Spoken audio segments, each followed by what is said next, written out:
This episode of After the Table is brought to you by Raven Writ Games. Do you enjoy the unique beauty of handmade tabletop accessories? Do you appreciate giving new life to old things?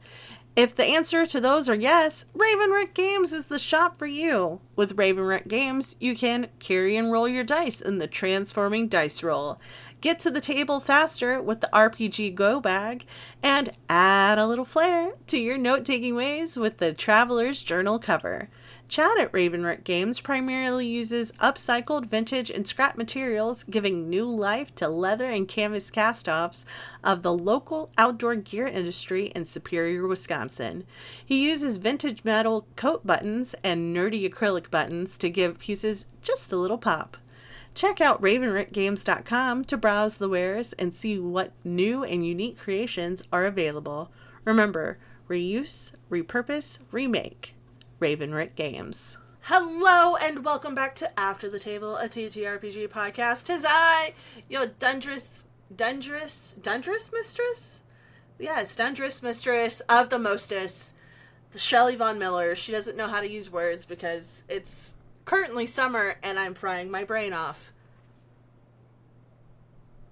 I'm in Texas and I hate myself. But today's episode, this week's episode, I'm very excited about this guest because I got to be an NPC at one of their tables at GenCon, and I got to die a glorious bad guy death, which I did a slow fall and everything. It was perfect. I love it. It was so great. But they are a Crit Award nominated Twitch streamer, professional GM, and they have their own talk show, which you should totally go check out. Welcome to the table, Sam, aka Classic Sam, NYGM. Hello, welcome, hi. Hi, how are you? What's going on? What's new? What's the deal? Whenever we are recording this is like almost a month separated yeah. from GenCon, and it's like it feels like 6 months. I don't know what happened with August. It simultaneously feels like 6 months and yesterday. It's really weird in the context of like time is fucked. Can I swear? Yes. Oh, okay. I forgot to mention that. Yes, you can swear. I don't give a fuck. We're not monetized yet. Unless you want to get us to 500 subscribers, listener, on YouTube. That'd be great, you know. Same. Yeah, see? I literally was just talking to my mom this afternoon, and I came in and she was like, because Labor Day weekend is a big deal in New York. If you ever come to New York City during Labor Day weekend, just know that a lot is happening. Specifically the West Indian Day Parade, which means the night before is chaos on my block and in my neighborhood, which means there are floodlights that are put up. Everywhere.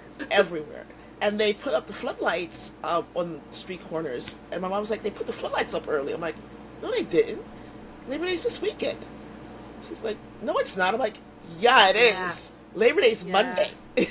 So yeah, time is wonky. Time is a weird soup. Yes, I love that word soup. What did you say? Soup. That's cool. So, I got it from Critical Role, so you could steal it from them. That's amazing. I love from the other white people. I love good soups. Good soup makes me good soup. That makes me happy. Like I don't know why, but that line makes me happy. But for those who don't know who you are, introduce yourself. Tell people who you are. I am Classic Sam NYGM, Classic Sam NYGM on all social media platforms. I am a TTRPG, I guess, guru stuff person. I do AP performing. Occasionally I GM at cons. But more importantly, I do a talk show on my channel on Twitch, Classic Sam NYGM, where I talk to content creators, actors, voice actors, AP performers, anyone in the nerd space, comic book writers and editors, and anyone I could get on that will nerd out with me on a regular basis for up to 2 hours. It makes me happy. I do other stuff too. Hell yeah. Yeah, no, I've been able to tune in a couple times, and I'm just like, I love a good nerd out session with Yes. people. Yes. That's why the same with this podcast. I'm like, yes, let's nerd out. Let's talk about TTRPGs. Let's talk about your projects and just like that's it. See all the people get giddy about all things. the weird stuff that happens. You know, all the let's do all the weird stuff that happens to make us happy. You know, I mean, I miss being a kid. If I could go back to 10 years old, that'd be great. You know. Yeah, you know, yeah. I had a good little. I had like a little Dora the Explorer mob. Before Dora the Explorer.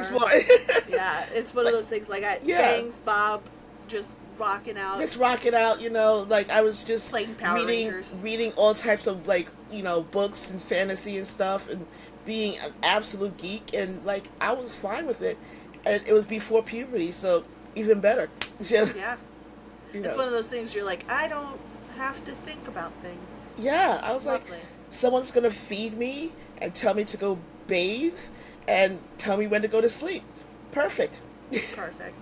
I learned multiplication and I don't know. I don't remember. I don't remember. I think division was a thing. Multiplication, division, and like what grade is that? I think that's like a 5th or 6th. That's 5th grade. Okay, so I was like in junior. Yeah, so just middle on school. So I was middle learning. school. I was in middle school. I was learning how to play the trumpet. Ooh. I mean, there would be some things I would change, but like I would love to learn. I didn't learn how to still play the trumpet until high school. And then I started to learn to play the trumpet, and then I stopped because it got really, really hard. And yeah. I was like, this is harder than I thought it was going to be, and I switched to violin, which was even harder. So yeah. You know, trumpet's easy compared to everything else. I'm like trumpet, French horn. Those are the two easy ones, and I thought it was hard. It happens. Yeah, and then I was like, I'll do violin. Let's do the violin. Let's even harder. And I stuck with that for a little while, and then I stopped playing once I got to college, and that was it. Okay. I stopped playing the trumpet whenever it was time to go to high school because I was like, I don't want to do marching band. I've heard horror stories about marching band, and marching band in Texas is so competitive. So I was just like, no, I don't want to do that. Also, it sounds hot. Yes. It sounds really, really hot. So hot. Like, summer practice. I was like, I'm already doing our OTC. I don't want to do summer practice for Oh my god, no.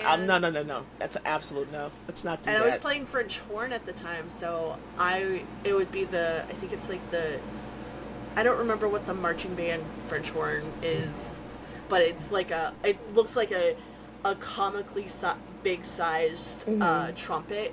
Okay. So get in the comments. Tell me what the word is for a marching band French horn. But yeah, there is no option to opt out of marching band. Mm-hmm. Everybody does marching band and band. Yeah, no. In Texas, we're in New York. At least back in the day. Look, in New York City, there's no such thing as marching band. There isn't. Yeah. There's no reason for it. There's games, there's all the home games and stuff like that, but marching band is not a thing. However, orchestra and theater kids are a thing, and I was orchestra, and I was second chair violin for a long time until I decided I didn't want to do it anymore because I was a teenager. That happens, yeah. As a teenager, you're just like, I can stop doing something, and it's perfectly fine. And it's perfectly you do fine. That as an adult, people get worried, and I'm like, look, it's okay, guys. I could just stop this thing. I'm an adult. I can choose what I want to do with my life. But then you can't pay your bills. I mean, that's true. There's that. That's so true. You know. But okay, so let's TTRPGs. Yes. Let's nerd out about some TTRPGs. How did you get into TTRPGs? Were you doing it as a child? You already talked about reading fantasy books. Yeah, I read a lot of fantasy books. I was big into Marion Zimmer, and a whole bunch of other stuff. Constantly reading. I was a reader, to the point where I would go to school, sit at my desk, and read a book under my desk instead of doing my schoolwork. That's how to the point where the teacher's confiscating books. She's like, enough. You can read later. So I was always reading stuff like that, and I discovered Dungeons and Dragons as a kid, but I don't remember it, oddly. Um, but it wasn't until I got to college where I was asked to join the table, and I was the only person of color, I was the only black person, and the only woman. Yeah, it was horrific. It was 3.5. I hated every moment of that table. Yeah, it was. I to this day I hate those people. Like, I was like, you guys suck. Like, you guys are feminist, like not feminist, sexist, disgusting, misogynistic pigs, and A pox upon your cold. exactly. And I hated here, and I never went back after. I think I went to the session zero. I finished the first session, and then I was like, "Fuck this bullshit. I could The do it fact better." that they had a session 0. Well, the session Surprising. zero was literally like them just like oh, we're gonna all meet up and make our characters. That's what session zero. It didn't include any safety tools. It did like they didn't even know. I don't think that at the time anyone knew what safety tools were. It didn't include any type of discussion. It was and it was a lot of oh my god, there's a girl here. Um, it was gross. We were 18, unappreciated. Um, and then I kind of like that left a bad taste in my mouth. And then a friend of mine's like, "Do you want to play Shadowrun?" Much better table. I had a great time playing that. I played a caster that shot a gun. It was awesome. It was amazing. I had a great time with that. And then for a long time, nothing happened. And then I thought about it for some time, and I was like, well, 4E is out. I hate 3.5 for reasons, and I'm gonna do 4E. So I started doing 4E, and it was like I had a really good time doing it. I know a lot of players hate 4E. I loved it. I think it was a great time. I think it's a game master's dream.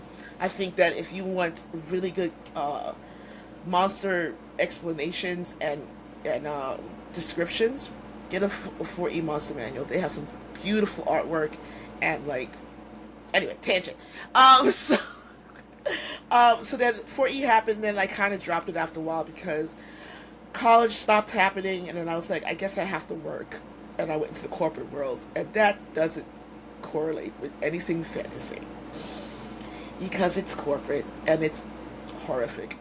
Um, and then I went into the fire department around that time. Um, I was in the fire department for a while. I'm still in the fire department. I don't know what I'm talking about. I've been there for 21 years. I keep forgetting that. Yeah, I'm in the fire department for 21 years. Holy crap! Yeah, I'm a New York City paramedic with the New York City Fire Department. 21 years with the department, and so when 5E came out, I can't remember when did 5E come out. I think it's like 2005, 2006. 2004 or 5 or something like that. Yeah. In that time period. In that time period, around the same time. 2007. Yeah, around the same time I joined the fire department. So, if anyone knows this, if you join the fire department or any municipality, when you first join, you don't get paid hardly anything. You get paid, you get benefits, you get the start of a pension, but it's very little. So I needed a supplement. So I started GMing professionally under 5E, and I was like, this is cool. A little bit of money here, it was cool. And then I stopped for a long time, and then 2020 happened. Yeah, I think for TTRPG content creators, yeah. I'm one of them. Yeah. I'm one of those weirdos who is like, pandemic, everyone's in lockdown, might as well learn something new. Yeah. D? Let's do that. Let's do that. Amazing. I was already writing like characters and stuff like that, and somebody in my chat recommended it, and I was like, it sounds cool. So yeah, I 2020 I was essential worker, being a paramedic. I was a brand new officer, lieutenant. I became lieutenant in 2019. The pandemic happened in March of 2020. Brand new lieutenant, just out the box. So I transitioned from having a partner all the time on an ambulance to being by myself in a command car, working 12-hour shifts during a pandemic. And I needed something that wasn't that. While sitting in my truck and supervising ambulances, supervising paramedics and EMTs in my sector. So what that entailed was going on TikTok, looking at YouTube and stuff. And then one day someone's like, "You should check out Twitch." I'm like, what the fuck is a Twitch? Like, what do you mean? Like, you mean like muscle aches? I don't understand what you mean. So like, they were like, "No, it's like this channel." So I checked it out and I was like, "Oh, it's TV with regular people." That's what it is. It's television with regular people. That's it. You're not wrong. You're not freaking wrong. There are a few actors and actresses here and everything else, but it's TV with regular people. And simultaneously at the time, I was watching Viva La Dirt League and a few other channels. And I was like, there was one episode where they're like, we all have Twitch channels. I was like, again with this Twitch. Like, what is with this Twitch? So I was like, let me check this out. So, middle of the night, I'm working overnight. I'm sitting in my truck. I just finished like my 1,000th call for the day. And I'm sitting there going, please don't. I just need a break. No one call 911 for 2 seconds. Like, it was like that. And I check out Twitch. And I find like all these different like D&D, Vampire the Masquerade, what was another one? Someone was doing Shadowrun. Someone was doing like Cyberpunk. It was all these different channels. There was art. I was like, "There's art." Like, I saw a channel where this guy is walking around Japan, showing how empty Japan was. I was like, "This is amazing," and I started watching channels that I watch from YouTube, creators I watch from YouTube. And it went on from there. I just built a community just from talking to people, chatting with different people. And then the idea was like, someone had a talk show. Great talk show. Cool talk show. Really cool talk show. However, they weren't asking the questions I wanted to. And as always, with someone like me, I could do it better. I can do it better, and I'm going to do it better. And that's what the channel came about. So I was like, I can do a Twitch channel. They're all regular people. I'm a regular person. I can do Twitch. And it started in 2021 after the pandemic because that's when I had time. You're like, I'm not working 12 plus hours a day. I can, do what I want to do. I mean, we're still working 12 hours, but it wasn't. So, for context, a normal day on the street, whether you're on an ambulance or as a lieutenant or an officer, a normal day, 8, maybe 9 jobs for the day. During the pandemic, I'll even give you a better context. A normal non-pandemic day, you maybe do 1 or 2 cardiac arrests a month. We went from 1 to maybe, I'll give it a little bit more, 4 cardiac arrests a month to 8 a day. Yeah. So it was constant. Holy shit. It was constant, and it was a lot, and it was traumatizing. And yeah, I know people are like constantly in New York that constantly heard the sirens, always heard the ambulances sirens, because it was a lot, So I needed something that wasn't that, and I'll be honest with you, TTRPG saved my mind. Like it did, it totally saved my brain. So yeah, that's how it started. So the premise was, I want people to discover the people that I discovered. It's like, oh my god, this person's really, really cool. I'm going to have them on this channel and ask them the questions I want to ask. And maybe someone will say, oh, they're cool. I found them on this channel. And that's how it developed. So that's where we are now. That's amazing. No, because, it's one of those things, a lot of stress-inducing, stress-intensive jobs. Yeah. You have to find, an avenue to kind of decompress from that and, just... because you will lose your mind. Absolutely. As somebody who was in the military for 8 years, and I deployed 3 times to combat zones. So you know exactly what I'm talking about. Where you're just like, it's like you either sleep or you figure something out. That you don't get yourself in trouble with. Yes. I think I would sleep, or like I would go to like a coffee shop with my friends Yeah. on base. Like there was like a little like a coffee shop, Right. Yeah. like whatever. We smoke hookah Canteen. and like canteen. We like smoke hookah and like Yeah. just be like, my brain doesn't exist anymore. Exactly. And yeah, and like people would like take up, activities, or like learning how to play guitar, or like play video games. Oh my god, video games was a thing. I think yeah. I got a handheld video game thing. That didn't last long because honestly, when you're going, exactly what you said. If you're going, Yeah. you're either sleeping or staring at a screen. And those are my two, like, there was nothing to do. There was nothing else to do. The city, the world shut down. So I couldn't go hiking. I couldn't go to a coffee shop. I couldn't go anywhere. It was either, and then when I came home, I had to do a whole routine so I wouldn't be in contact with my family. It was, it was a lot. So Twitch was it. And it was just like, this is great.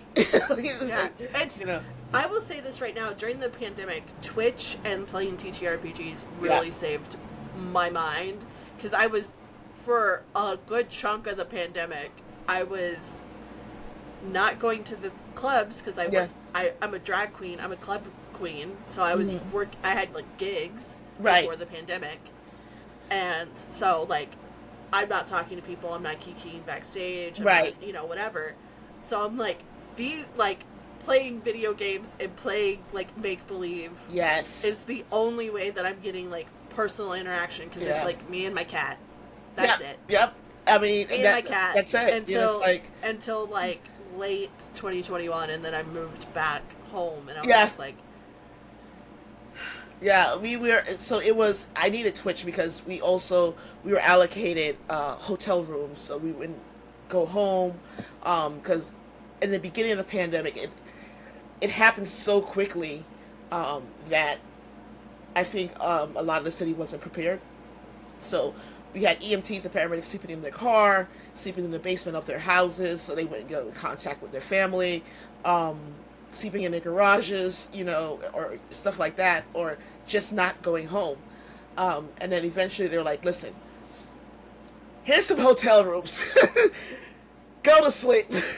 Like, so, here's a bed. Here's a bed, like, and it was great. So, it was, if you're isolated to that extent, you just kind of like, you need something. And I'll be honest, after the 2020 and 2021 hit, and I started streaming, I was like, it helped me process being back into a community, because it's a weird dynamic of coming back into the world. We were out there the entire time where everyone else was inside, so we got to see the emptiness of, it's surreal to see how empty New York City can get. It was bizarre and uncomfortable. Like, it was like, there's nobody out here and I don't like it. Yeah, that, I could only imagine, especially like you're just hearing sirens bouncing off the walls. You're just like, yeah. And, people were like, and look, New York is great. I love my city. I was born and raised in New York City. I'm a New Yorker from my heart, and New Yorkers are like, they're like, okay, this siren thing is annoying, so what we're gonna do is clap for all the paramedics and EMTs at 7 p.m. every single day, the entire city. Surreal. At 7 p.m. on the dot, every single day in 2020, people clapped and went outside and made noise, and it was just like, okay, we're gonna be okay. It was cool. So it was definitely a cool thing, but definitely Twitch helped immensely, and TTRPGs specifically. How did you, like, once you started getting back into that process of gaming and going into TTRPGs again, how did you find those tables that you would want to play at? How did you start, like, because you probably did in-person GMing. How did you move from like in-person GMing and doing that, and like moving to like online play and like actual play process? I decided that I was going to, I don't know why I thought this, but in my head, I was going to help the world open back up. I was going I was going to be the person that's going to help people, bring people together in real life, you know, cuz that's what I was going to do because I was crazy. Still am. Anyway, so I started my own website at the New York GM where I offered in-person GMing, and that worked great for a while. So I did that for a long time, but then I was transitioning to GMing online, and I had to make a decision. Do I want to do APs online, like, and and trying to break into that space where everyone else is doing it? There was a ton of tables in 2021. Like there was so many channels, D&D channels in 2021. Like I think 80% of them are gone now, but there were so many. So the decision was, do I want to try and break into this space where it's already super saturated, or do I want to be adjacent and still part of the community and do something else? So, and then later down the line, expand into TTRPG tables. So I was like, you know what? Instead of GMing online, whether it's Start Playing or my channel, on my website, I will instead do the talk show. So I didn't start doing TTRPG performing and being at tables until recently, actually. It wasn't until 2022, 2023 that I started being at tables. That's smart. Yeah. Like, the 2021 was like the big boom of TTRPG channels. I was on a few of them. Yeah. They don't exist anymore. I had my own game on my channel. I mean, like, my channel still exists. Yeah, channel's still there, yeah. Yeah. But, like, the game is, like, I wrapped up that game last year. I was just like, guys, we gotta wrap this up. Like, okay, let's go. Let's get it going, yeah. And that's what I mean. Like, there was so many. Like, I followed almost all of them just because I was developing my content, and almost all of them are gone. Like, I could literally go down my list now on Twitch and, like, see offline forever. Like, that's whenever I start, like, unfollowing people. Yeah, that's exactly, like, yeah. Like, it's no shade. Here's the thing. It's no shade. It's not me trying to make sure my following thing is balanced. It's like, if you don't exist anymore, why am I following you? Exactly. Like, this doesn't make any sense. And also, it clogs up my freaking feed. Like I have Twitch doesn't. So Twitch will show you all the live channels and underneath all the offline channels that you follow. And my list is humongous, and I don't like that. So yeah, I need to go through and just be like, unfollow. There's so many. I have hundreds. It's hundreds I have. So yeah, I had to make that decision. I made a conscious decision not to do tables initially. I was like, I'm not going to have a TTRPG table. I'm not going to run a table on my channel. I'm not going to do any AP performing on my channel. The most I will do TTRPG wise is my talk show and world building. Those are the two things. So I did those two things only. And it was slow going at first, but then it picked up steam with the interviews mostly. And then once the interviews started going, and then I got this great set of people that I consider friends, you one of them, I consider friends and colleagues that I was just like, okay, I have another great idea. And it has to do with my crazy, crazy mind. And this year I started doing tables on my channel. So, well, one table. Yeah, it's the monthly. The monthly level 20 chaos that we do. Yeah, I love that. I love the idea that, because a lot of people don't get to go to level 20. I've been fortunate to have a character go from level 1 to level 20. Oh, that's amazing. Very fortunate. Very, very fortunate. It's so rare. One, it's incredibly rare. Two, people don't realize how difficult it is. Combat at level 20 is stupid. It is so ridiculous. It is. It's like, what? Combat's like, people talk about combat at like 2E and 3.5 Yeah, taking hours. Level 20 in 5E and probably 2024 rules Yeah. as well just takes an absorbent amount of time, Yeah. and you're like, Yeah. all right. It's also my way of getting the seasoned GMs to flex their chops, like show me what you got, like type of thing. Because we have 3 hours at level 20 with a one shot, and comment may or may not happen, and this table has probably never played together consistently, most likely, or maybe one or two of them have, but it's a chance for the GM to go, huh, I can do this, and I've had the best time doing it. So much fun. Um, One of the tables, the July table, is now an ongoing thing. The other premise of Level 20 Chaos is that the GM can choose a system. So it doesn't have to be D&D. It can be any TTRPG system that they want. It just has to be at the highest level. Just knock out, drag out. Just That's it. Yeah. make it happen. Just make it happen. You want to do Vampire the Masquerade at high level? Let's do it. Yeah, exactly. As somebody at a table that has an obscene amount of experience points, that can be a lot. Yeah. It's a lot. It's a lot. It's a lot. It's a lot sitting down at session 0, making a character, and then getting to the table going, wait, I could do that? How many experience points can I dump in this? I could do what? Perfect.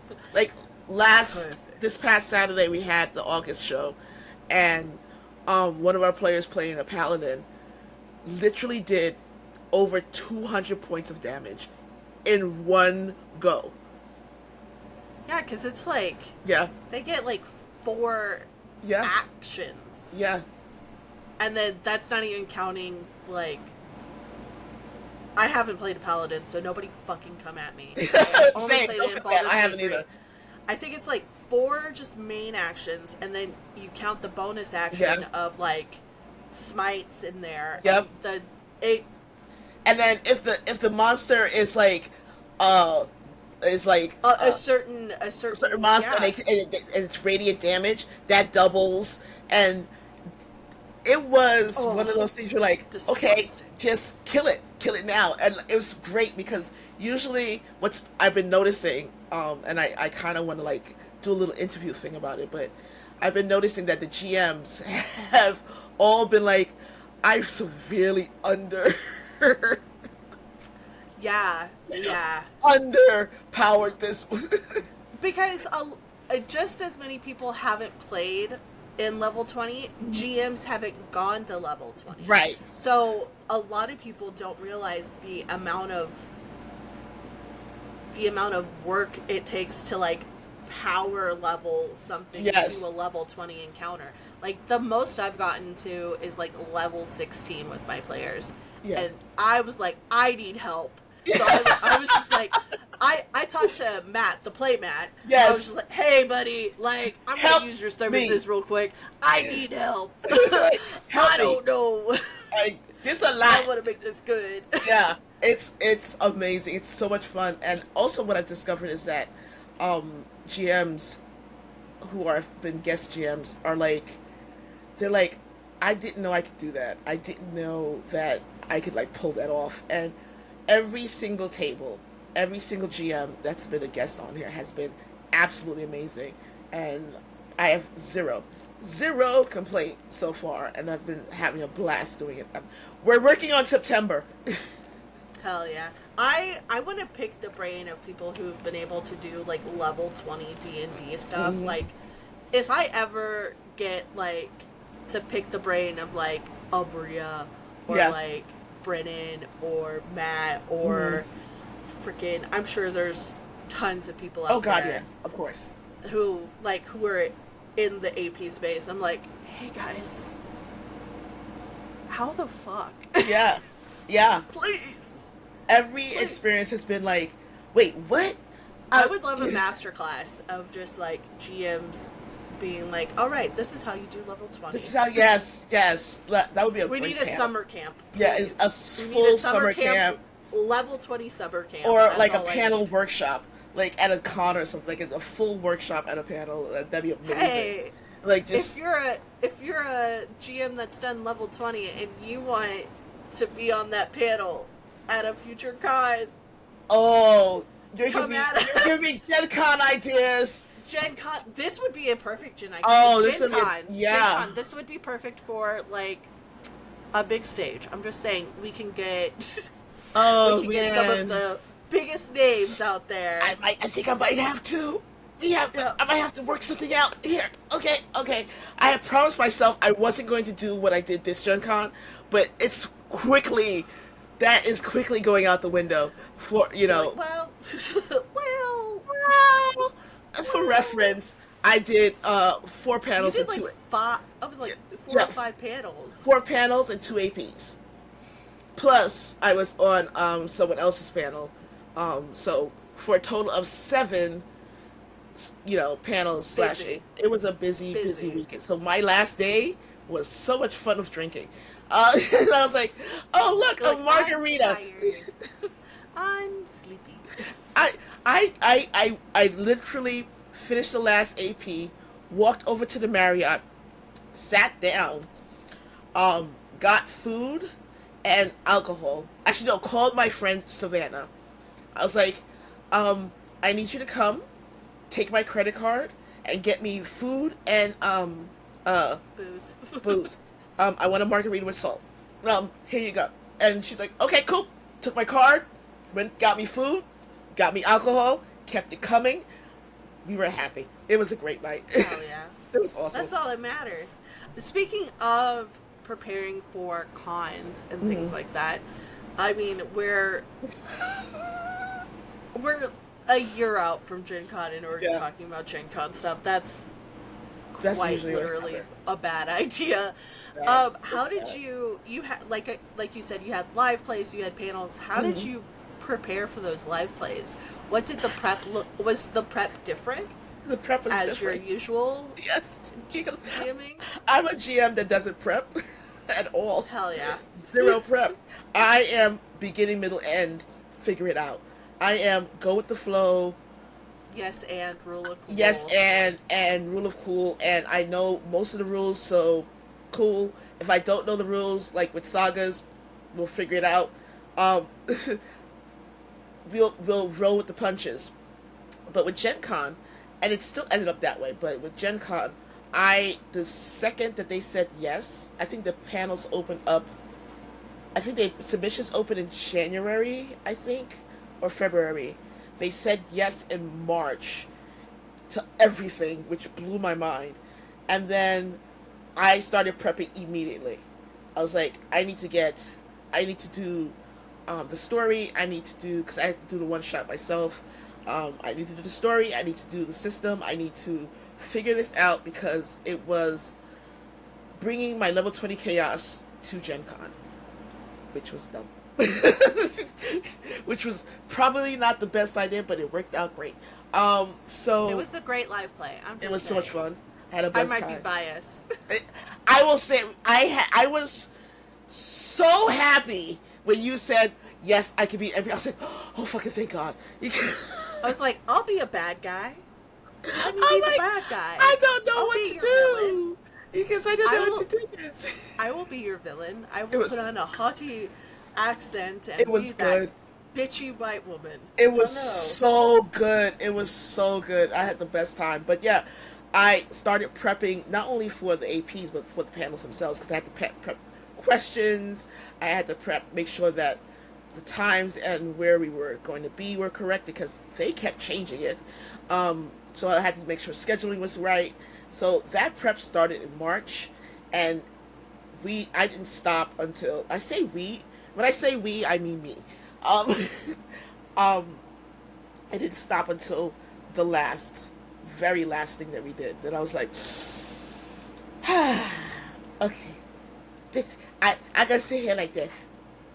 Thank you so much. Thank you so much. It's been great. It's been grand. It's been great and grand. It was amazing. Yeah, because I came in, I think I answered, because I found out about this through Blue Sky. Yeah. Or Twitter or something like that. Oh, I don't. It and has to be Blue Sky because it's bullshit. Yeah, I was just like, hell yeah, like I'll do that. I was so happy because no one was answering. I was just so scared. I was like, I'm going to GenCon anyways. I was like, I'll fill my time with panels and live plays. Why not? I ended up doing another panel in live play with somebody else as well. So I was just like, you had 7. I was like already stressing about 3, and I wasn't even in charge of anything. I was just like, it was so much. I was running around. My busy day was Friday, I believe, or Saturday. My busy day was Saturday. So Saturday I was like, bing, bing, bing, bing, bing, bing, bing, bing. So the last thing was the AP that you were in. That was the last one for me that I was running. That was the last one on Saturday. And Sunday morning, I had AP at Sarah's table, and had a blast doing that. It was amazing. And then that was done. I wandered around the con floor, just kind of like looking for something to buy. I bought this amazing fan, which makes me ecstatic. Makes me happy, especially because it makes that sound. And after that, I was just like, I don't want to walk around anymore. I just want to sit down. So I got in the Marriott, sat down, and then everyone migrated to the Marriott. It was freaking great, you know. I don't know what it is about Marriotts and cons, but cool. It is the place to congregate. Yes, it is. It's like, because most of the time they have like bar areas, or like whatever. Yeah, it's just everybody will congregate there, go to another hotel maybe afterwards, and call it a day. I mean, something about it. Yeah, something about it. We found I think it was in the Marriott. We found an open room on Friday night, and we started playing Magic. Amazing.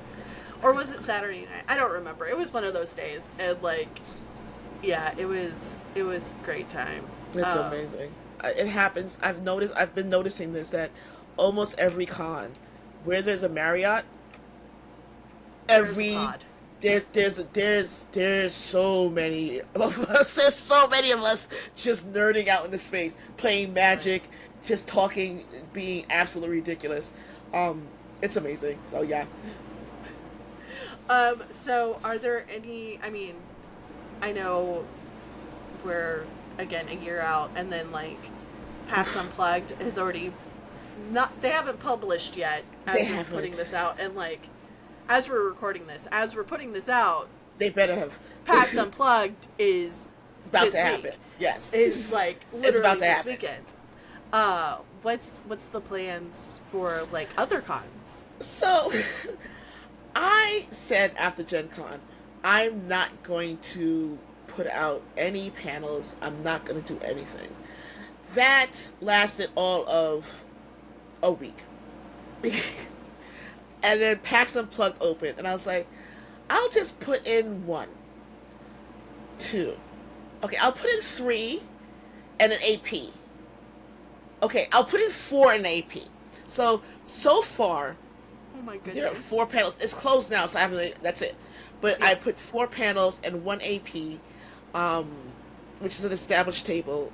That's the polycule, that date night polycule table that we have, and I'm hoping that happens. So that's going to happen. And I did put in a panel for PAX Australia, but because I'm not going, that panel's not going to happen. But yeah, I went completely against what I said I was not gonna do. It's panel, AP. Okay, cool. We're not doing anything else. That's it. And so the next one will be after PAX U will be the last one for 2025. PAX U will be the last one for 2025, and then the next one should be GaryCon and PlanetCon. So I've never been to GaryCon or PlanetCon. I plan to go. I was supposed to go last year. Life happened. Credit card fraud and water damage happened at the same time in this room. I don't know if you that's can. Horrible. Yeah, that's I mean there's still patches. I just still freaking patched the wall behind me Oh my from the, gosh. like, I dug out all the water damage and repaired it. And so, I haven't painted anything in here yet. I don't know when that's going to happen, but so that's why my computer is no longer that over there. It's over here. So that happened, and then a $3,000 credit card fraud happened. I was like, we're not going to GaryCon. We're not going anywhere. As a matter of fact, we might not go to GenCon because what the hell do you mean $3,000? Someone used $3,000 of my card. I don't understand what you mean. That doesn't make any sense to me. That's weird. I don't. What? That's Yeah. that's a dangerous. Yeah. It's since been fixed, but yeah. So GaryCon didn't happen. The panel that was supposed to happen here didn't happen. But really good friend of mine, Mozzarella, went to GaryCon, knocked the panel out the park, and just saved my ass completely. I was like, here's my hotel room, here are my tickets, here's my free pass, here's the panel. Thank you. I appreciate you from the bottom of my heart. Moz is amazing. That's amazing. Because Yeah. then, like, you don't have to, like, people who've already committed to it don't have to, like, Right. end up not committing. And then all of a anymore. sudden they're like, okay, I have a free slot open. And I was like, Yeah. and I felt so bad because I was just like, okay, look. Because I had a bunch of people going that said yes to the panel. I was just like, well, fuck. Like, how am I supposed to pull this off? And then Maz stepped in and absolutely amazing. Like, literally, guys, check out Mozzarella's channel. It's Mozzarella on Twitch. And just Starcrow RPG, they run as well and are part of. Just check them out. Amazing content creator, amazing AP performer, all around super cool person, and just love it. Love them. I love that. That's, yeah, because then that also opens them up for the opportunity to get opportunities. Yeah, which exactly. is Right. even Which is better. Like, even better. help your friends. Yeah, help your friends. Like, people always ask. One of the things that I used to get asked a lot, and I don't get asked as often anymore, is what can people do to help out content creators, especially content creators of people of color. Follow the channel. You don't have to do bits. You don't have to do subscribing. Just follow us in social media. That's it. Following is free Yeah, following on is free. every platform. Yeah, which is, I mean, it always boggles my mind to see creators, really, really amazing creators with amazing content, have all these likes on their content and on their posts, thousands and sometimes millions of likes, and then their follower count is like 600. What do you mean? It doesn't make any sense, It happens. I think the algorithm. Gosh, we could talk about the algorithm Yes. all freaking day. I think people like the interaction. They don't necessarily like being inundated with the same stuff over and over again by the same people. True, I agree with that. I'm the opposite, mostly Yeah. because I like finding creators that Yes. I like, and then just being like, I like your stuff, I'm going to support you. But Well, I've also been yeah. in the content creation game for a while, So it's you one know. of those things. It's one Yeah. of those things. It's like I know the algorithm. Right, I know what needs to happen. right. You say it changes. It doesn't really change. I think it's a little different in the TTRPG space because of the way of what the content is. The content is pretty consistent across the board. As many systems as there are in TTRPG. Skits. It's skits, ads, interviews, Yes, AP performing and tables. funny clips of APs. Yes, and cosplays.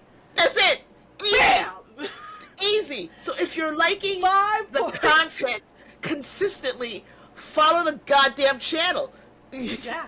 Know? If you want cosplay, TTRPG people got that on lock. If you want 100%. skits, TTRPG people got that on lock. If you want clips that are funny, Yes. TTRPG people got that on lock. Yep. If you want clips of interviews, TTRPG people got that on lock, especially if they have an interview a show like Yes. we do. It's so wild. You know what's wild to me is that I watch, so I don't necessarily watch like the numbers as they happen. So I like if I'm having my interviews are live. All my interviews are live. I don't pre-record it. They get edited afterward for YouTube, down for time and everything else. But everything is live, so I don't watch the numbers during my live show. What I watch is the VOD count. So I like the VOD more. I like how many people are watching my VOD, and so far it's been hundreds of people watching the VOD, which makes me bonkers. Listen, if you guys are watching them, click the follow, follow Just me click the follow. and follow the guest. That's it. That's it. Easy. I like the fact that people like there is a VOD option of watching things Yeah. on Twitch, because then it's like, oh, people are still interacting with you. Yes. They're just like, I can't make it when you're live. Right. Like, whether it's you're super early in the day or like super late at night, or like right. in the middle of the day, like Or my other show is on or something Yeah. like that. Yeah. or like I'm busy, I'm out of town, I'm not watching Twitch right now. Right. Like I like the fact that people are gonna go back and watch VODs. Exactly. And it's not necessarily like edited. It's like, oh, You're watching the whole VOD. you're like, oh, you're watching raw content. Yeah, you're watching it from beginning to end without I'll pull up one now. I'll pull one up now. Like I'm looking at one now. I just did well, the one shot does. I don't count the one shots because people love watching one shots. They just do. And I feel like level 20 chaos is becoming super popular, which I love, hilariously love. Hell yeah. But I think it's great. But an interview that I did with Johnny, aka Talking XP, the VOD is sitting right now, and that was on July 25th. That was 2 hour. That was a 2.5 hour interview. The VOD is sitting right now. Is 108 people watched it for Hell Twitch. I haven't. And that's edited a month after. a month after, which is like a normal VOD watch is probably like 50, 60, maybe 70, 100, like over 108 people. I have one at 198. Boggles my mind. You know, so I watched VOD numbers. So that tells me, okay, the content is good. My guests are amazing because I love my guests. I can't wait. I can't wait for yours interview. I'm super excited. Oh I yeah. love. Hey, I'm gonna be here. It's gonna be live. It's gonna be live. Show. Listen, by the time you guys hear it, it'll be fun. You'll see. It'll be fun. It'll be on YouTube. It'll be on YouTube. So, It'll but be yeah, on- my guests. I think like my guests are just amazing, and then having that content and having people go, I want to watch this later, tells me more than live numbers. So, and also Because I a lot think of people I'm having a lurk. stroke. I will say that right now. A lot of people lurk whenever Yes. it's live content. Yeah. I'll fully admit it. Sometimes I will have people up on my stream or like on my screen, and I'm not streaming. Yeah. Or like sometimes I will be streaming, and I'm just like I'll have the tab muted. Yeah. You know, whatever. I'm lurking. Right. But like I will come in, I'll chat like ever so often. Yeah. But most of the time it's like I'm either editing a video, playing a game Yep. offline, or doing something else, like doing admin work around Yeah. all my stuff. And it's just one of those things, like, people get frustrated that there's not enough chatters, or like Yeah. the lurking thing, you know, is I bad. Like, love I will lurkers. say this right now, lurkers and VOD watchers make Twitch happen. Yes. I love lurkers. I love VOD watchers. Live, great. Because part of the premise is that you can redeem 50 channel points on my channel to ask the guests any question you like, which I love. But I rather people go back and watch the VOD, or go back and watch YouTube and say, oh, that was an amazing interview. I need to look at my YouTube numbers. I haven't been over there in a minute. That happens. It's like, I just posted, I keep it moving. Like, oh shit. It's starting to it's starting to begin the end of the month, which means I like put my analytics into like a little database for Uh-huh. me, and I'm like, I don't want to look. Yeah. I'm fine. I I, don't want to look I don't right want to now. look. And, like, I'll look occasionally because YouTube is their numbers and their algorithm is a little fucking weird. And I will say this right now, even if you put out like a bunch of content on YouTube, Yeah. one month it will be super dead, and then the Yes. other month super good, Super. and you're like, well, Yes. I don't know what happened. I don't know what I don't know what's going don't on. know what the Or deal like is. a clip that keeps being popular from like 2 years ago shows Yeah. up on somebody's thing because they're looking at Baldur's Gate 3 content, and And I'm it's like, like, what the why like? is this still number one? I What is can't going figure it on? out. Go I watch cannot. my other stuff, y'all. I have other things. Like, I go on YouTube to see how many subscribers I have. Because I think I was, at the last time I checked, I was like 70 something, 74 or some shit. I should probably look at that.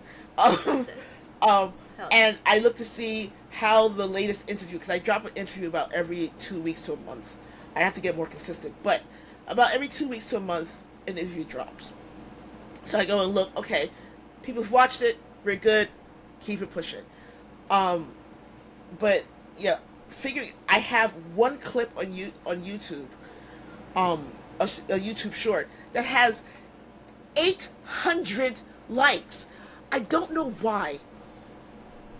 To this day, I don't know. I don't I don't. understand. YouTube's a weird soup to me. It's time is a weird soup. YouTube is weird. It's so just weird. I used to know YouTube, and then I just stopped doing YouTube stuff, and then I came back to it, and I'm like, things are different. It's so different. It's I so don't weird. like I don't it. understand I why. don't like it, but I like it. It's one of those I things. don't know. I at this point I'm just like I'm just gonna keep posting over there so people can watch the damn interviews. If they want to go yeah. watch them. That's the only reason I post over there. If one day I get a freaking silver button, I'll be like, well, One day. exactly. If I wake up one day and like open my channel, like, why do I have so many notifications? That'll be fucking cool. But it's it'll happen when it happens, and if it Oh doesn't, yeah. cool too. Yeah. That's the same with me. I'm like, if I get to 250, I'm good. Yes. If I get to 500 eventually, I'm fine. I'm fine. Whatever. I'm happy if I get to 100. If I get to, now I want to look. Whenever I got 100, I was like, fuck yeah. Yeah, now I want to look. I gotta go look at my channel. Hold on a second. We gotta go. Yes. Oh shit! I'm at 99. Got 99 people. Look at that. Let's go. 99 Let's subscribers. Let's go. Let's go. So I'm happy. I'm By good. the time this is out, it's gonna be like over 100. Over 100, and that's cool. Over 100. That's fucking great. So yeah, so I'm good. Like, numbers doesn't matter. What matters to me is that the content is good, people enjoy it, and people watch after the fact, or even during. If you're watching during, great. If you're watching after the fact, even better. Because that tells me that you want to come back and see me sometime. Exactly. Yeah, because just because you're watching the VOD now doesn't mean that you won't come back and watch it live Exactly. at some other point. The best compliment I ever got was, because of your channel, I've discovered so many amazing creators. And I'm like, oh my god, that's so the whole amazing. point!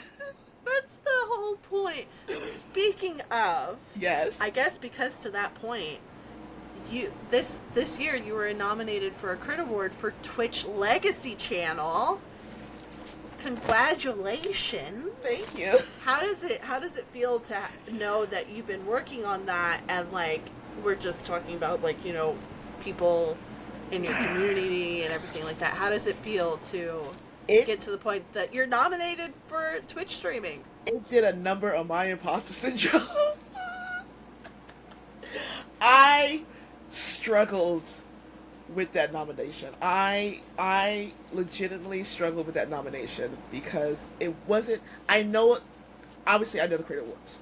Being part of the TTRPG community, you know the Creator Awards. But when the nominations opened, I was nominating all my guests. I was like nominating my friends and my guests and all the people that I knew. I was like, nominate this person, nominate that person. It didn't occur to me to put for your consideration. And then I think I was doing a chill stream, just chatting, and people were like, why haven't you done it yet? I'm like, Oh no. And then no. And then I just do interviews. Why would you? I don't even know what the. Okay. And so when I got the nomination, one, you get it the night before or 2 nights before they actually air it. So you know before anyone else knows. So I got the nomination, and they were like, you have to say yes that you accept the nomination. And I was legitimately, one, ecstatic, because I was like, holy shit, what do you mean I got an award for something that I'm doing for fun? And then simultaneously, like, holy shit, I feel like I need to get better now, and I don't know if I can, and I don't think I deserve this. It was like a whole thing. It was a whole thing. Um, so it took a while for me to like settle into it. After about 2 weeks, I was just like, my content's pretty good. My content's pretty good. Okay, I can see why it was nominated. So yeah, it felt good after 2 weeks. It took me a while, but it felt good after 2 weeks. Once it settled in, and people were like, vote for this, vote for Sam, vote for this person, and all the other thing, and I put out, you know, Crit Award nominated on my thing. I was like, oh, my content's actually pretty good. That's awesome. So yeah, it feels good. It feels weird but good. Is it gonna push you to do something different with your content, or like Yes. even like change some of the format to it? So the format is going to be changing a little bit. Not only, well, the format's going to change in that I want to focus the questions a little bit more toward my guests, like I used to do. So in the beginning, I would cater the questions specifically to my guests, so which takes a lot of research and a lot of time. Um, but the faster the channel ramped up, the less I was able to do that. So I want to focus it more. I don't think I will be doing as many interviews as I have been doing, because I do about 3 a week. Yeah. I do 3 live shows a week. I can't say much. Because there are times that I've recorded 3 episodes in one day. Yes. And I'm like, no, Yeah. there are Yeah. times when I'm just like, Yeah. well, Yeah, I do. I can't. It's Friday, Saturday, Sunday. That's when usually interviews happen. They're always live. I feel like that's a better interview for me personally, because I feel like if I'm recording, I'm going to hyper focus on something production wise, and we're gonna have a problem. So this ADHD person can't do. Well, that's not gonna work for me. Like production wise, I'm like, that was a problem. Can we do that again? Can we do that again? And you would hate me. So now this way, that won't happen. So I do on average, three shows a week. I think it might reduce to 2, and then we're going to change the overlays and stuff going forward for season 2. And I'm going to break them up into into seasons. So instead of constantly going for the entire year that I've been doing since 2021, I'm going to now break them up into seasons, take a break, probably in November, and then probably November, December, and then come back in January. So November, December will just be reruns and world building and level 20 chaos, and then official season 2 of chatting with will be in January.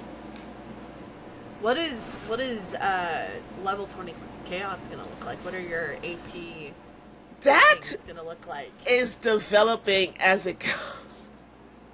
So level 20 chaos started exclusively as a D&D level 20 thing, and then I was like, not everybody wants to play D&D all the time, especially level 20, because D&D, as fun as it is fucking hard. Okay. It will take a lot of time, and it's fucking hard. It's hard as hell, and then to put that on top of performing to the level of entertaining an audience, having a GM write a story for entertainment, and then getting it all knocked out in 3 hours, D&D is hard. So I changed it early on, I think after the January show. Excuse me. After the January show, I was like, okay, I'm going to allow the DMs to choose whatever system they want. The only caveat is, it has to be at the highest level, and it has to obviously be a BIPOC inclusive, inclusive table. So those are the only two caveats. Everything else. Oh, and the performers have to have some type of experience. And the reason for the experience is coming in as an AP performer at level 20, having to balance that and still perform is hard. It's not easy.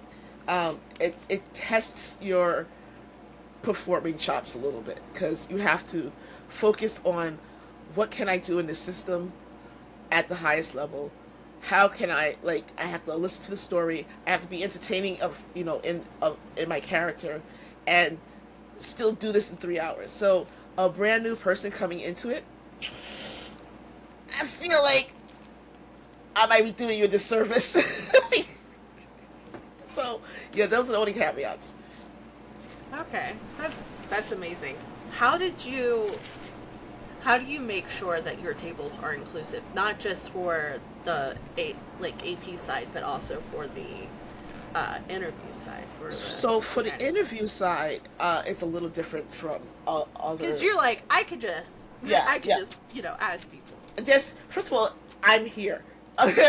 I'm here. That's that's first. But second of all, the way I choose my guests are back up. Okay, I do a ton, huge amount, massive amount of vetting to the point of sometimes some guests don't come on, and that's not a mark on them as a person. It's just that for this channel, for my channel, they wouldn't be a good fit. So when it comes to diversity, whether my guest is white or Hispanic or black or indigenous or whatever person of color they are, or if they're LGBTQ, whatever they may be, they have to have within their content and in their community the same level of inclusivity. So I'm not going to have someone on my channel who has all white table all the time. That's not going to happen. That's like why are we doing that? Like I don't want to talk to you. Like it's nothing against you. I just personally don't think we have anything to talk about. People have interviewed these tables before. That's not what I want to do. And then asking the questions that I ask, some of them are DEI questions, some of them are inclusivity questions, some of them are questions about intersectionality, and sometimes there are questions about, oh my god, my brain stopped working. I want to say hyperfocus because that's the word that's in my brain, but it's not the word. Holy crap. Neurodivergent? Neurodivergent is another one, but that's not it. Non-binary. Holy shit. Oh, there we go. That, both of us, not even close. So not close. Where did freaking hyperfocus come from? I was trying to follow the line of hyperfocus. It was like, neurodivergent? Maybe, no. I was following, and then it was like, non-binary. That... Nowhere near. Hi, everyone. Hi. This is the brain. This is how neurodivergent brains work. This is what happens when you're ADHD, maybe some autism. Who knows? It's fun in here. Sometimes. It's okay. I have a brain injury, and so like there are words that would just stick on my tongue, and I'm like, oh, I know how to. Oh, that sounds horrific. I know how. It's horrible. It's one of those things. It's like I know how to describe the word, and I'll go and create a whole sentence to describe a word, and people are like, red? You mean this word? And I'm like, yeah. Oh, that's, shut up. Like, shut up. Just shut up. Yeah. You know, it happens, and it's happened to me as a GM, and I'm just like, hey guys, y'all do know I have a broken brain, right? Yeah, let's just help me. Help.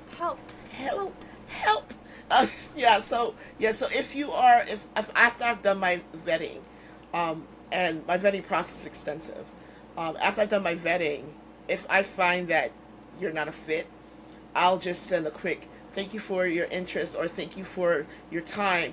I appreciate you.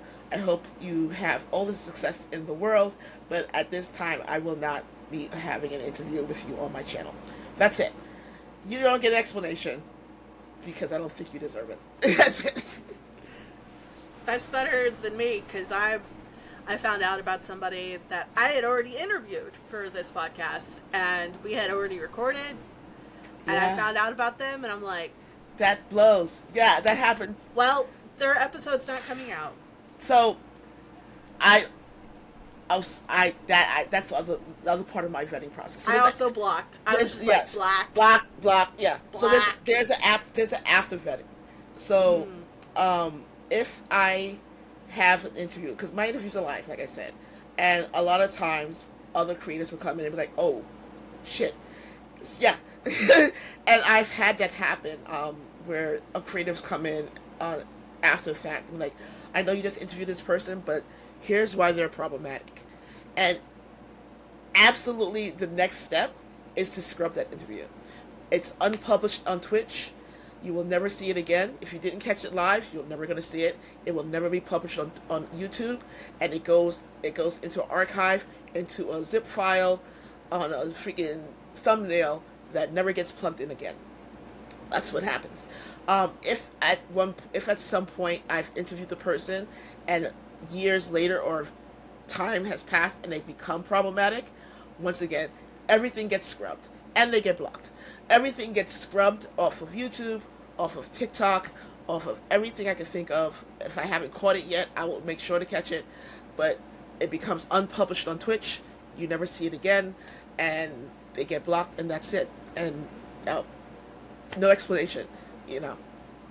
And they don't deserve it. Yeah, it's one of those things. It's like, you don't.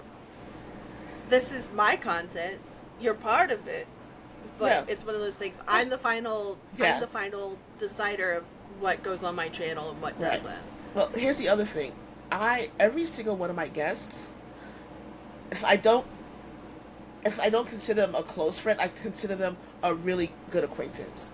You know, so it's not like, so when I get a message or someone saying that this person's a problem, I am personally affected. It hurts my feelings. Like, I feel horrifically bad, one, for putting out that content from a problematic person, but also I get a deep sense of disappointment in that content creator because, and it's happened recently, where someone who I've had on the channel multiple times recently found out they were problematic, and now I'm just like, I'm disappointed in them for doing that because I feel like, as someone in my circle, I have expectation of what you should be as a human.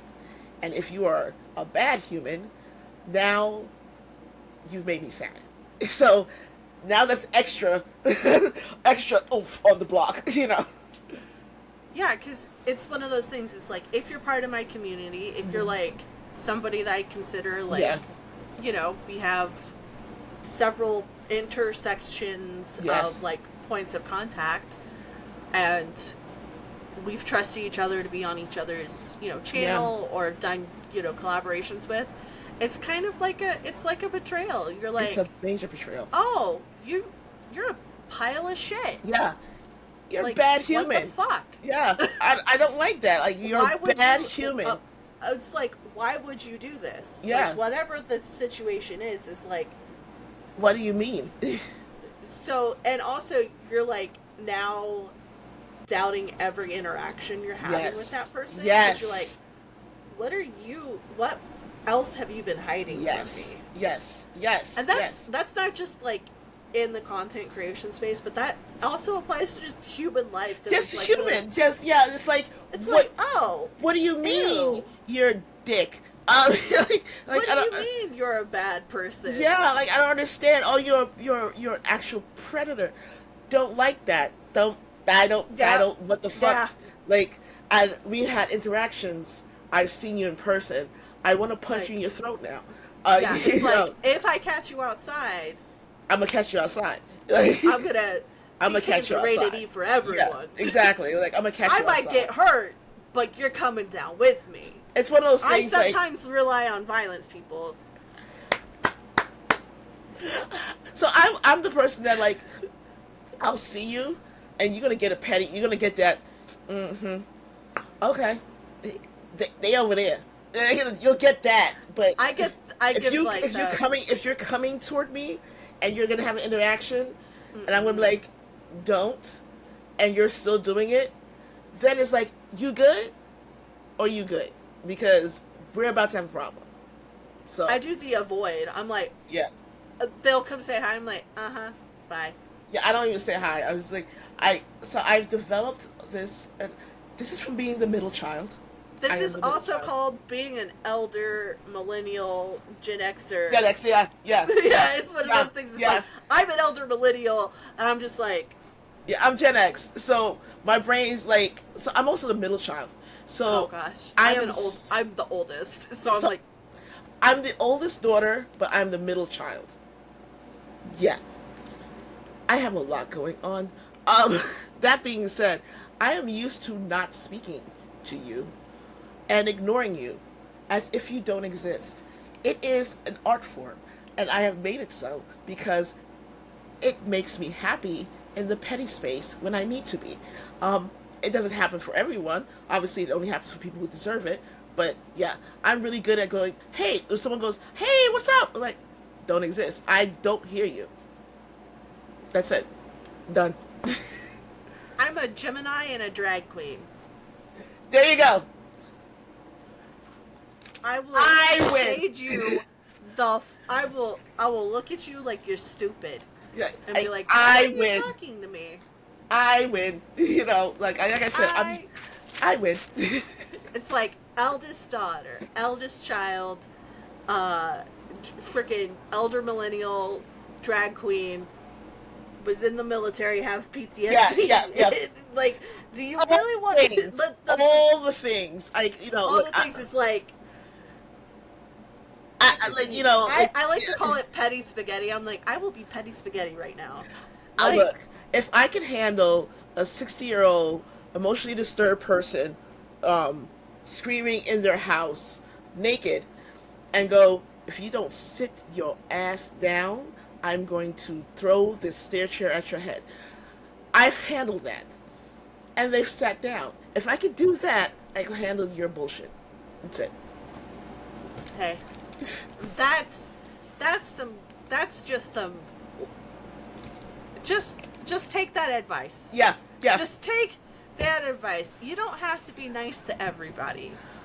If somebody wronged you, you don't have to be nice to them. The best advice I got, the best correlation I got for this was a friend of mine who I haven't seen in years, but who was a priest, a Catholic priest, no longer, but he was doing his PhD on I forget, on EVPs and religion or something like that, and was questioning his mother, and he asked his mother, who was a nurse, he said, she's like, I treat everyone as if they are a child of Christ, or if they're Jesus Christ. And he's like, how do you treat the drunk who comes into your ER? And she's like, as a drunk Jesus Christ. What do you mean? like you can still treat them with compassion, but put them in their place. Jesus drank wine. Yeah. He's like, what do you mean? And I was like, that makes sense. Okay. You know, I can still be compassionate. I just don't have to talk to you about it. You know. Yeah, you can be a good person to somebody. If somebody is hurting, yeah, whatever. Like, yeah, you take the time out. But if you're not a good person, I could still treat you as a human. I just don't have to speak to you. I don't have to like you. Right. I don't have to interact with you. There's nothing in the rule books that said I have to be your friend. And that goes to family as well. It goes for everything. Yeah. That goes for everything. Friends, co-workers, people who don't freaking stand on the right and walk on the left on the escalator. Sorry, I learned that quick. I learned that quick while I was in the UK, and I was like, "Oh, all right." Yeah. I learned. New York City subway system. I'm telling you right now, if you ever come to New York and you're on the escalator in the New York City subway system, stand on the right, walk on the left. If you are standing on the left, someone's gonna push your ass down. Move your That's how butt. fights get started. My New York soul comes out. I'm a person that doesn't normally say anything, but every once in a while, when someone is doing the wrong thing in New York, and it's 5 o'clock in the morning on the New York City subway system, and someone is standing in the wrong place, my New York comes out, and I go, stand on the fucking left. I mean, stand on the fucking right. Walk on the left, stand on the right. It's not that hard. And that's it. And all of a sudden, people got to go and move forward. I will do the holding up fucking progress. Like, traffic's building, people. Traffic is building. Don't get me wrong. There is a time and place to schmozy, which is a slow mosey. Yes, that's what I say. A schmozy. A schmozy. Schmozy. Everybody could take that. Slow mosey. But like, if you're just standing in the middle of like a walkway, I'm looking at you people at cons. Yeah, yes.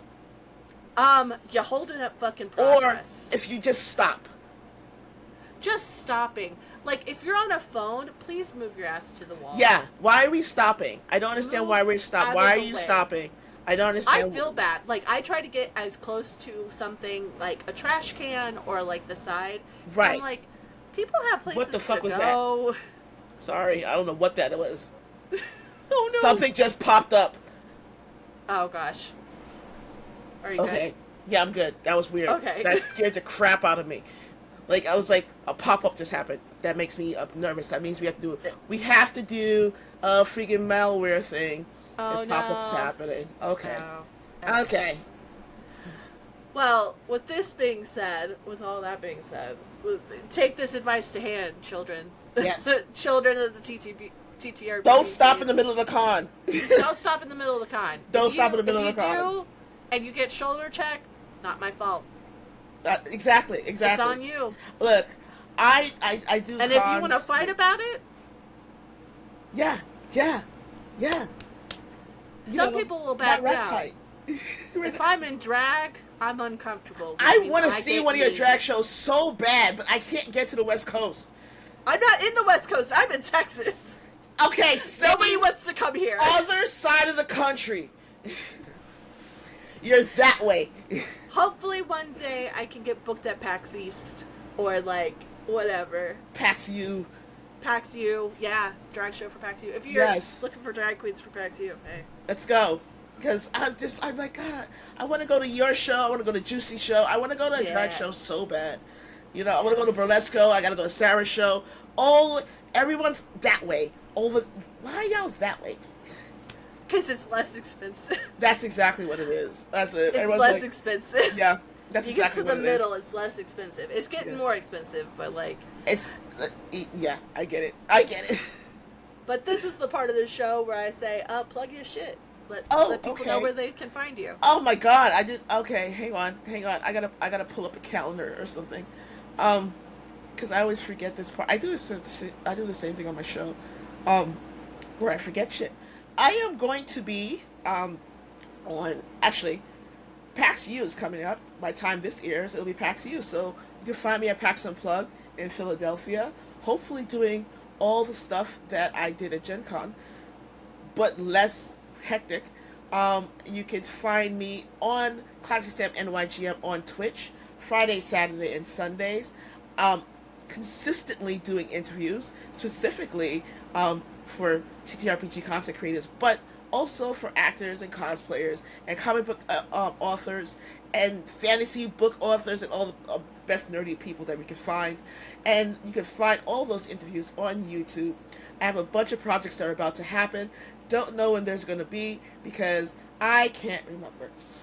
And by time this airs, they'll probably be done. And that's okay. Check out their social media for all the links and things. Yes. Because I got a beacon. There you go. Yeah, you could just like... I have it set up on my beacons where it's like a drop down of like TTRPG stuff that I've done. So I gotta do that. I keep That's forgetting. the reason why I picked beacons, is because of the drop down option. And that's Linktree, why I did it. Don't get me wrong, I love Linktree. Mm-hmm. They need a drop down option that's free. Yes. Yeah. That's free. That's the problem. Linktree, you have to pay for everything, and I Yeah, don't want to do you that. have to pay for it. I'm Yeah. not paying for it. Sorry, Yeah. Linktree. Love you. Beacons is amazing. I like love it. Beacons. I just don't utilize it correctly, and that's my fault. I It's love okay. this. This is so much fun. I want to keep talking, but we'll do it another time. With that being said, check out all the links down below for Sam. Speaking of finding people on the internet, you can find me everywhere on the internet at Shelly Von Miller, to include on Patreon and Fourth Wall memberships, where we're going to have the patron exclusive segment, table sets, right after this, where you can see rapid fire this or that questions. It's not rapid fire. We're fucking weird over there. Let's just say it right now. It gets weird. It's not rapid fire at all. It just comes out. Exactly. With that being said, I love you guys very much, and I will see you on the internet. Goodbye.